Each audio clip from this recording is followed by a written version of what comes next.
ki ponujajo ljudi v šolskem mesecu. Nisem pripravil prezentacije po tem, kar je bilo pravkar povedano, je bilo zelo težko predstaviti. Ko ste nas povabili k sodelovanju na današnjem posvetu, smo seveda z veseljem se odzvali, ker je projekt Peska pomemben, se izvaja, je nekaj konkretnega in tako kot so izpostavili ostali govorci.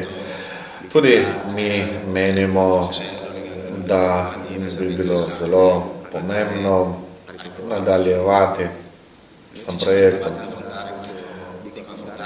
Mi smo imeli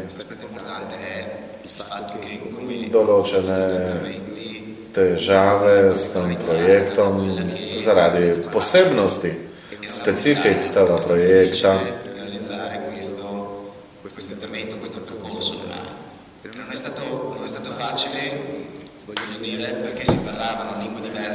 Zaradi jezikov tudi, ne slovenščine, italijanščine ali furlanščine. To so bile bolj jeziki oziroma govorice, akademska govorica operativcev, govorica ustanov, to se pravi pogojev, pod katerimi različni akterji so delovali.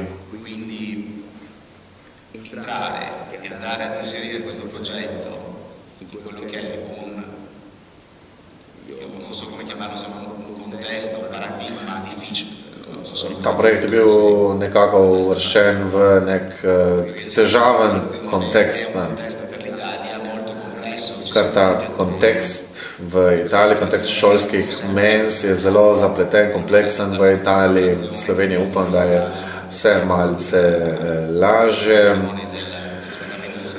Lažje mi imamo res veliko pogojev, ki jih moramo izpolnjevati. Imamo vrsto zdravstvenih organov, ki nadzorujejo naše delovanje. In zato smo imeli težave da se povežemo oziroma z Univerzo v Trstu in z vsemi ostalimi ustanovami, ter da vse to počnemo v skladu z predvidenimi zakonskimi določili. Od tega nismo smeli odstopati.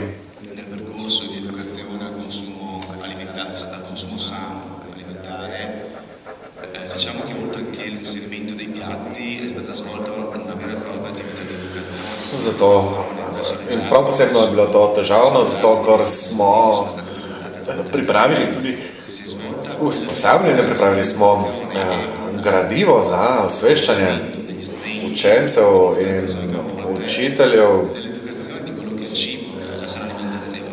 o zdravi prehrani, o vzgajanju k zdravi prehrani. Menim, da je nekaj pomembnega povedal profesor.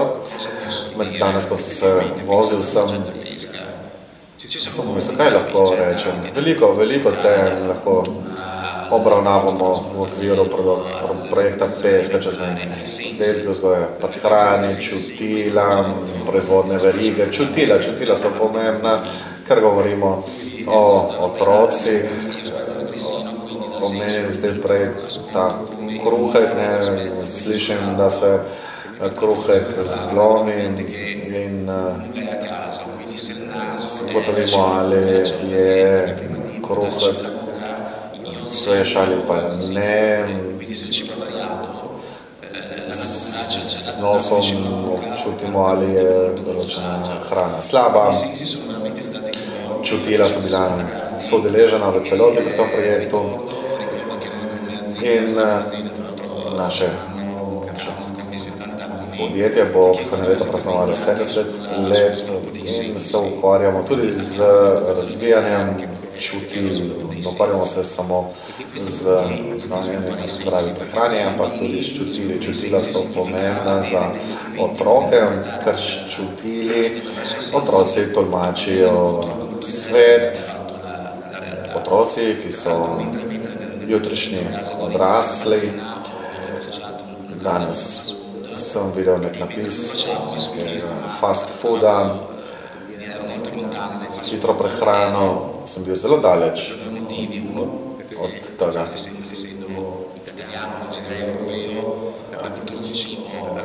Imam drugačen pogled na hrano, seveda, ker sem Italijan in Evropejec, meni hitra prehrana. Maestro Pontoni je slow food, naša kultura je nasprotna hitri prehrani. Sem pa še občasno hodim v te hitro prehrambene prostore zaradi sinov, ker je primerno.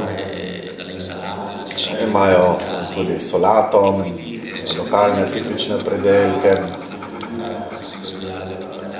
Rad bi povedal, da senzorična kultura